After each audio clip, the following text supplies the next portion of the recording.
News. What is the real news? What is fake news? What are we supposed to be listening to? What is going on? Is anybody else feeling like that? There's so much information coming at us. Things are changing every day, from what the government's doing, what moratoriums are passing, what's allowed under these new rules, what's not, the time frame, interest rates, everything is just, it's so volatile. We're in the most chaotic place, we've ever really been in our lifetime, I would say.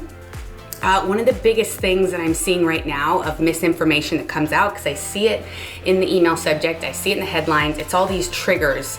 And then when you actually open it up and read the information, which I don't know how many people do, you find out what's going on. Now, these two important facts today is about mortgages and rents. So incredibly, they were able to halt all evictions, rent increases, anything to do with somebody who can't pay their rent right now. And then they've just passed with certain loans, with certain banks, Freddie, Fannie, the HUD, and a few other individual ones. They are halting foreclosures. So in the rental space and in the mortgage space, they are doing what they can to try to help people that are impacted by COVID-19.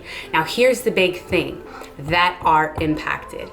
People think because of these new programs coming out that all of a sudden they don't have a rental payment, they don't have a mortgage payment, when in fact that is fake news completely. The government is helping people who cannot make ends meet right now.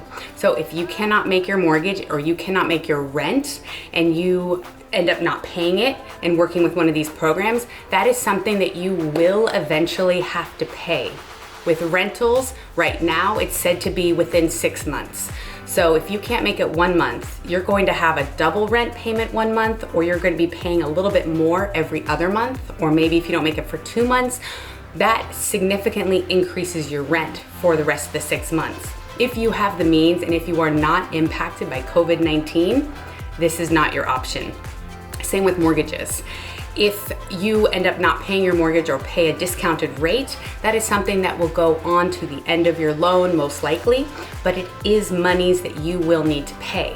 Now, they're trying to help everybody get through this time right now, but at the end of the day, if you have all these tenants that aren't paying their landlords, these landlords have mortgages to pay. And if you have people not paying their mortgages, they're going to deplete the banking institutions that are trying to lend more money to new people that are buying, or even to pay their own debts. So this is an incredible trickle-down effect, and it is really important for people to know that if you are not impacted, these are not options you should be taking. And in addition to that, you have to show your landlord or your bank proof that you've had a loss of a job, loss of income, loss of wages.